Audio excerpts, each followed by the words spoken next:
welcome back. This week I'd like to tell you about a couple of books. Now, they're not books that I read, and there's some fantastic books that I haven't read that I think could change my life. One that springs to mind is Viktor Frankl's Man's Search for Meaning, which by all accounts is a pivotal book for lots of incredibly successful people, and I've been meaning to read it since, I suppose, 1983, when Paul Hirsch did a great speech on the book at the Grey Union Best Speakers competition. I still haven't got around to reading it. But actually, as I've said, these aren't books that I've read, or even books that I've not read but meant to read and just picked up via YouTube videos. They're books that I wrote. Now, I haven't secretly written a book that turned everything around for me, and this is a sort of a book launch video. They're journals of a sort. So let me explain. The first one is this book over here. And if it comes across, it's upside down. The CD Collection. Now, you might be wondering how a journal of my CD collection, could possibly have changed my life. But it did. Here's what happened. When I decided I was going to settle down in Brazil, and I was going to buy an apartment, I realized that my finances were well out of control. And I went back to a habit that I'd cultivated when I was a little boy. And my mother had taught me to keep a book, tracking my finances, money that came in, money that went out, and develop a savings habit. So I thought, maybe if I did that, it would help me save more money and afford the apartment when I found the apartment I wanted to buy. So I started keeping a track of my finances, and it was very clear to me that one of the big expenses that was totally out of control was my Sunday morning take a pleasant stroll up to Funaki, the I don't know if you call it a department store, not really, the electronic goods, books, records, stationers, cafe store in Sao Paulo. And I'd look at the books and the CDs, and I'd spend a wonderful morning listening to stuff at the listening posts, reading excerpts from books, and I'd usually walk out with a haul of treasure, as I felt it was, really fantastic stuff. And some of it was, and some of it wasn't. But when I started tracking my finances, what became clear to me that this pleasant little habit was probably costing me, 200 reais almost every week. So I suppose in dollar terms, a couple of $100 a month, at least. And I justified it because, I was buying books and music, and these are fantastic things. So it wasn't a bad thing, and of course it wasn't a bad thing. But actually, I was buying them very much the way some people, buy a new car. They don't need it. They're not going to make full use of it. It's not going to change their life. It's not different to the car they already have. It's as shiny and new. And for a little while they feel good until next Sunday they buy another one. Okay, if you're buying a new car, you probably don't buy a new car every week. But I would comfortably buy 5 new CDs a week, at least, and probably a couple of books. And so my collection burgeoned out of control. So I came to a radical decision. I said, okay, I'm not buying any new CDs at all until I've listened to every CD I have at least once. So to keep track of that, they weren't arranged in a very intelligible sort of order.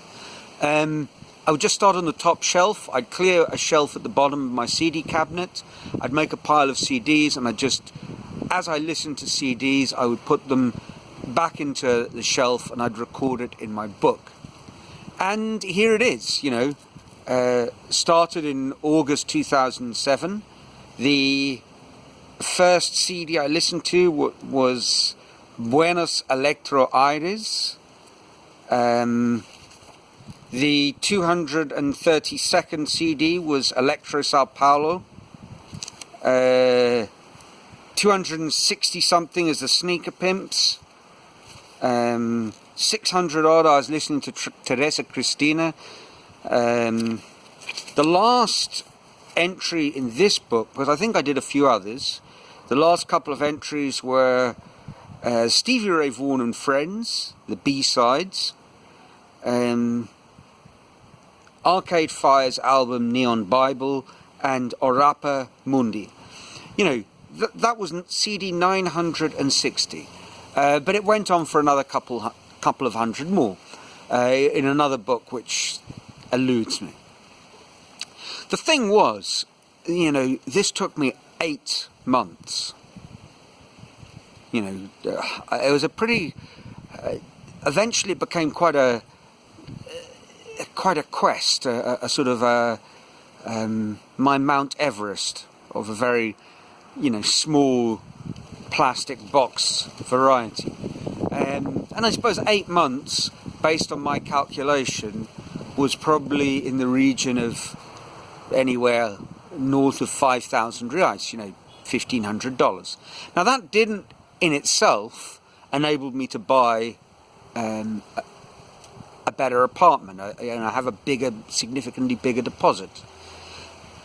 But it kind of trained in an idea that I needed to take control of my finances and that I could.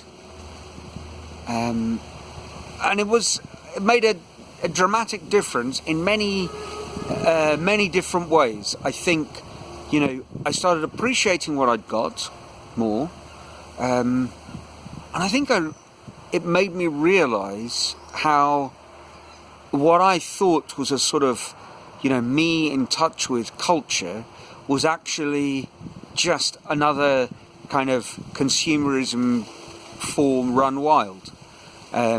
You know, I didn't need all those albums. I mean, it's a fantastic CD collection. There's a lot of rubbish in it. There's some fantastic stuff. You know, no, there's not a lot of rubbish in it. There's some CDs that I listened and they were all right, but frankly, you know, it's time to move on. And there were one or two that I'd bought because I was revisiting my youth and then realised I perhaps shouldn't. But it was a good experience, and I guess it was a sort of editing of my life, and that's what I really needed to do. And perhaps it's something that we all need to do from time to time, and, you know, moving home when you have to pack everything into boxes, you know, is another way this happens. For me, this was pivotal. Listening to all the music again, really got me in touch with perhaps how I needed to bring my life under control. Now, I slipped out reading because what I haven't done is read all the books that I've got. Now, that's another story. You know, how many of us are in that category where we have a great little library, but actually we haven't read all the books. We sort of collect them thinking we're going to read them one day. Umberto Eco, the Italian semiotics professor and writer of, amongst other things, Name of the Rose and Foucault's Pendulum, he writes about having a library, and you know, his library's tens of thousands of books, and he says that you don't need to have read all of them. It's a resource. It's, you know, and he goes into great detail and deep thought about it. But actually, I think you need to have read. There's some sort of